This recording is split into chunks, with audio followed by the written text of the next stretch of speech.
This February 16th, 2021, it is 9:46 p.m. Let me pop up the 7-day forecast. So we've got something to look at here for a second while I share tonight's Facebook Live. Got another snow chance on the way, just a little bit tomorrow, and then it picks up tomorrow night into Thursday. Some areas have a chance to see some heavier snow than others. But overall, this doesn't look like a major snow for our area. And then we're running out of winter storms. This will be the last one that we see for a while, it looks like. I think we're going to head into a pattern of high temperatures in the 40s and 50s beginning on Sunday, and that should continue for a while as the polar air begins to move out. And we go back to what I'd call normal air for this time of the year. Average high is 48 degrees for this time of the year. And that seems like warmth compared to contrasted to the weather that we've had lately. This is the coldest stretch of weather that we've seen since late 2017 into early 2018. There was a stretch of 13 days at or below freezing then.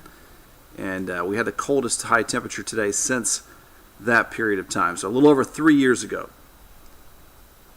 All right, I've got this shared off to our First Alert Storm Team page. So our live stream tonight says one last snowfall soon. So parts of our area are under a winter storm watch, the third one in a matter of 7 or 8 days. And this winter storm watch doesn't cover the entire area. And we'll take a look at that here in just a second in more detail. So after a little more fresh snow late tomorrow night into Thursday, then we stay cold through Saturday, and then we have a gradual warm-up beyond that.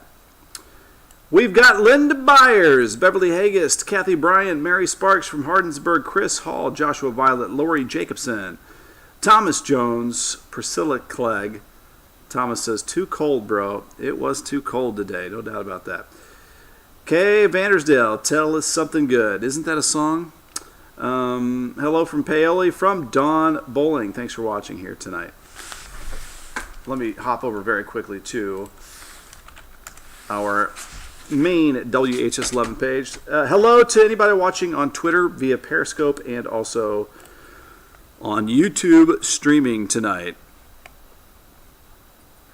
And we have a clear sky over parts of the area and a snowpack. And that, right there, the ingredients for a really, really cold night. It's going to be a little frigid out there tonight. Already is.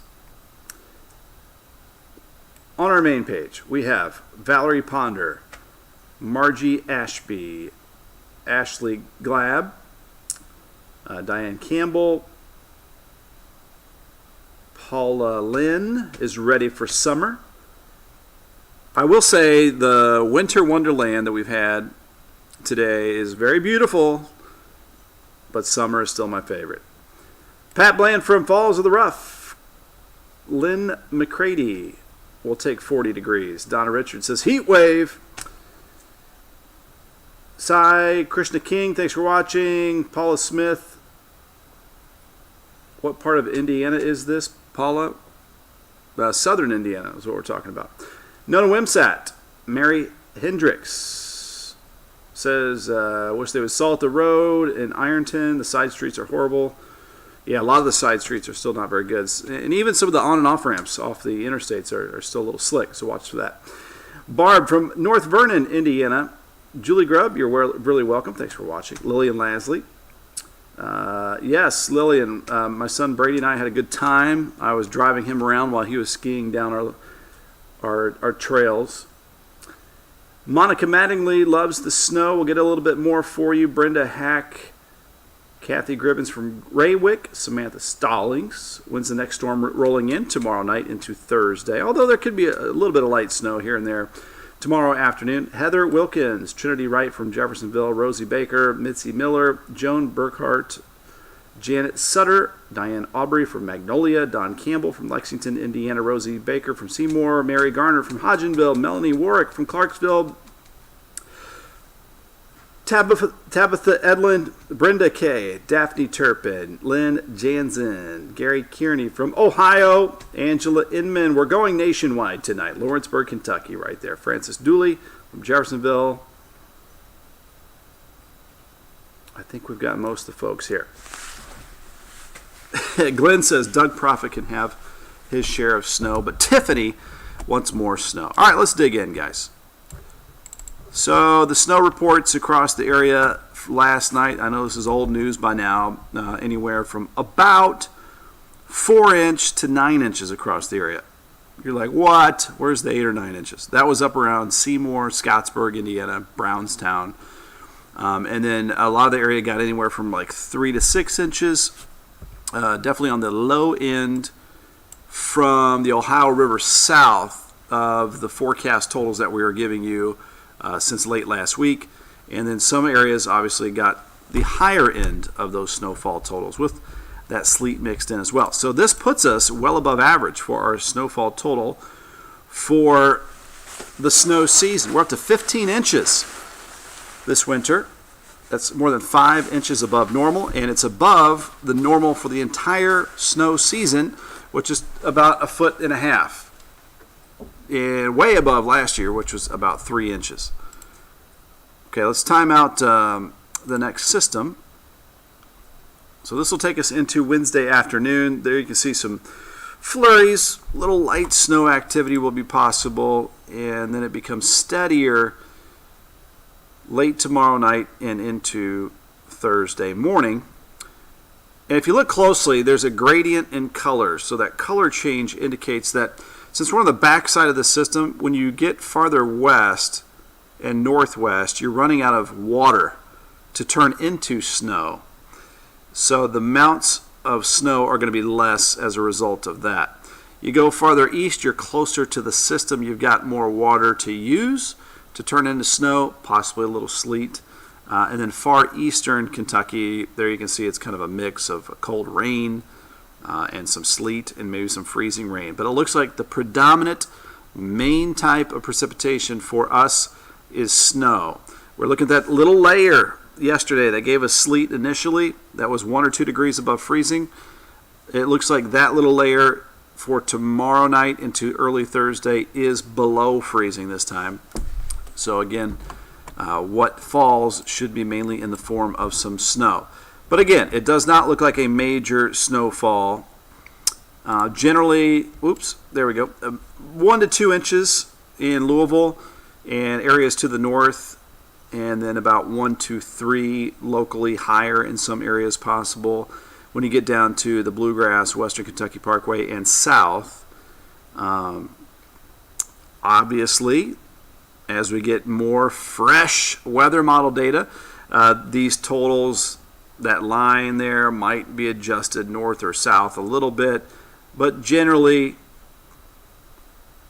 I mean, if you just get a dusting up around Seymour and Bedford, you're talking almost nothing. So you could say within the entire viewing area, there could be almost no snow northwest, like 0, up to about maybe 4 inches for some areas off to the east and southeast. So either way, whatever we get will be sticking on contact with cold temperatures, and it won't take much to make the roads slick again for early Thursday and add a little bit to the snowpack that we already have across the area. The snowpack that will not be melting with, again, freezing temperatures all the way through Saturday. There is the winter storm watch for Bardstown, Elizabethtown, Litchfield, down to Campbellsville, Columbia, Greensburg, Springfield, Lebanon, Munfordville, and Hodgenville, and spots in between, basically the parkways and south.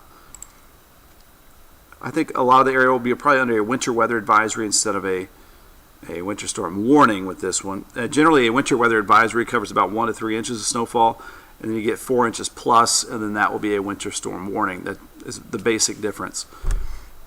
Okay, here are the low temps tonight, dropping down to the single digits, and then 20s tomorrow afternoon. And then we watch some of that snow trying to spread in from the south as we head through the overnight hours. And notice it looks a bit heavier kind of along where that winter storm watch is for areas off to the southeast of Louisville. This is a little bit more of a shift to the southeast than the last weather model run that we had. So this right here, at least early Thursday, is trying to cut off Indiana's snowfall. And then we get a little bit later in the Thursday, you start to see it moves a little bit farther to the north, so that might give us a little bit of some snow time in Indiana, but it's really struggling to make it up towards the Highway 50 areas or Bedford, Paley, Jasper. That's through Thursday midday. So just kind of on and off snow showers Wednesday late night through Thursday. It might linger a little bit longer along and south of the parkways later in the day on Thursday. And then we wrap that up with some cold temperatures coming in behind that system. So there's our Friday chill with highs in the 20s. 18 our high today, 12 was the low. So we were a good 30 degrees below normal for this time of the year. And right now we sit at 13 at Louisville Muhammad Ali International Airport, 11 at Bowman Field. Wind is so light, thankfully we're not adding a wind chill to that. Here's some of the other area temperatures. We're down to 3 in Jasper. It's not wind chill, by the way. 5 in Frankfort, 7 in Scottsburg, 3 in Brandenburg. So we've got single-digit temperatures, 4 in Hardinsburg. So if we have any breeze, it feels colder. It's -0, whatever that means in Lagrange. We've got 3. So thankfully, again, the winds are light, so not adding much more of a wind chill out there tonight. So frigid temperatures, we'll go low of 8 in Louisville. Outlying areas could be a little colder than that, which they already are. Some snow showers try to drift in as we get later in the day, Wednesday, towards Wednesday night, but the bulk of it's going to be Thursday morning into the afternoon. And again, mainly some light accumulations on Thursday. 32 the high there, 24 Friday, down to 9 Friday night, 32 on Saturday. And then balmy weather is on the way. 43 Sunday, 46 Monday, and 50 on Tuesday. It's pretty amazing, too, when you break out of a polar pattern and you're used to painful cold, when the 40s start to just feel so refreshing and warm. And so we definitely get a little tougher when we make it out of the heart of winter.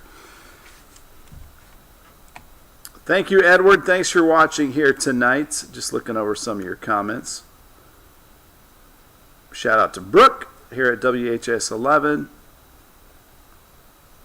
Thank you, Matt. Thanks for watching here tonight. Our team needs to reshovel Eddie's driveway.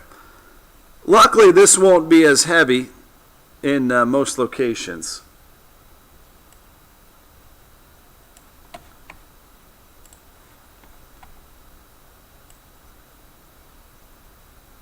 Joshua Violet says, hopefully the rain will wash away winter. Looks like a light rain late Sunday and into early Monday. Perhaps to wash away just a tad bit of the salt all over the roads. What a mess this will be once it all begins to melt away.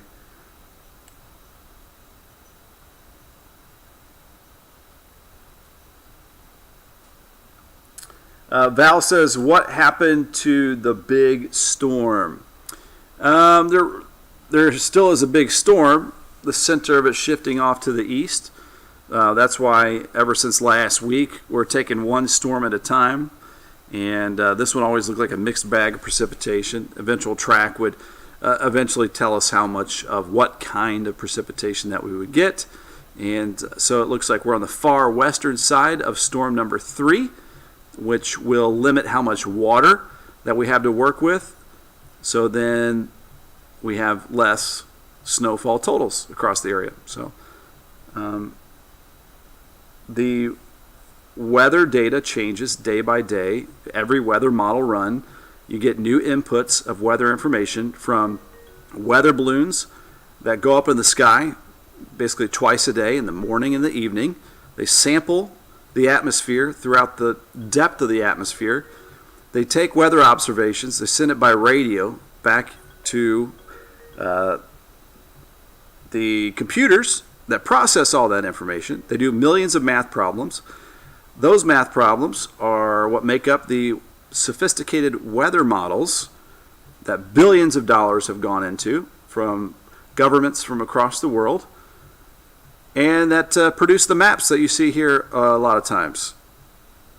Universities across the United States and across the world, along with the governments, put in the research and the money to fund the weather models that, again, update. Generally, the shorter runs, some update once an hour, some update several times a day, but you wait for the good data to come in from the weather balloons, and you get data from airplanes that are taking off and landing and sampling the atmosphere. You get input from satellites and radar. Lots of different ways that you input the current conditions, and then you use mathematics, physics, very high level science to predict the future. Our atmosphere is amazingly complex. It acts like a fluid, and so you've got all these different levels that have different densities. The air rises, it sinks, it flows south, it flows north. Some of it's drier than other parts of the country or the world. So you've got millions of different variables, and so when you, again, are trying to forecast a 1 degree difference that can change a precipitation type days in advance, things can change. So weather model data, each day you look at it, things can change. We, since last week, predicted 3 different storms. Each of them have had winter storm watches. Each of them have had impacts on our area, just like the next one will likely have some impacts as well, with some wintry weather. In general, we have the polar air in place, we have the jet stream active, and we've had an active winter weather pattern. The fine details change day by day as we get the output from each updated weather model. Again, that comes out several different days. I posted, I think it was, several days ago, some of my favorite weather model pages. You can look at those. You can look at the long-range weather model data. You can learn a lot about it yourself if you want to learn more about that. And you get used to different weather models for different parts of the country. Some weather models do better than others for different parts of the country. If you're closer to the ocean or you're more inland, colder climates, warmer climates, you get used to weather patterns when you live in a certain area for a period of time. And then we also need to remember that winter storms, since they have different amounts of water to work with, say this next one, we've got 0.1 inches of liquid. If you were to melt down whatever type of precipitation that we get, if you melt that down, you have 0.1 inches to work with. That can equate to 1 inch of snow. If you have 0.4 inches of liquid to work with for areas in our southeastern viewing area, you could get up to 4 inches of snow. If that variable of water content varies at all, you could go from 1 inch to 2 inches very quickly. So every winter storm that we get drops a varying amount across the area because we get banding of snow as well. So last night we had bands of snow. Some areas got 5 or 6 inches. Some areas got 8 to 9 inches. Some areas got 2 or 3 inches. And we get the question a lot, why do you forecast such a big range in snowfall totals? And it's because every time we have a winter system, we get a range of snowfall totals across the area. Our area covers all the way from about Seymour, Indiana, which is about 50 miles north, exit 50, north of Louisville, all the way down to Hart County, Munfordville, which is like 50, 60 miles south of Louisville. So we've got 2.5, 3 minutes to do the forecast on air, and so we need to give a range in snowfall totals. And it could literally be anywhere from 2 to 10 inches, and that's pretty much kind of what we had with our last system. So that's why we give a range. We try to break it all down. It's reality. It's what's on the ground. So that's kind of just a little background into the complexity of and the fun of meteorology. And again, you can learn a lot more about it if you want to check out some of the links from that post that I gave out several days ago. It's fun to look at the weather models and see the changes day by day. Thank you guys for tuning in here at 10:07 p.m. on this February 16th, 2021. I'm Chief Meteorologist Ben Pine in the First Alert Storm Team Weather Center. All right, we'll probably have some little adjustments to those snowfall totals and maybe the timing a little bit for tomorrow as well before a little bit of that snow begins to move in tomorrow night. Thanks for watching here. I'll see you in about 53 minutes on WHS 11 News. The Night Team. Sleep well, have a peaceful night, and we'll see you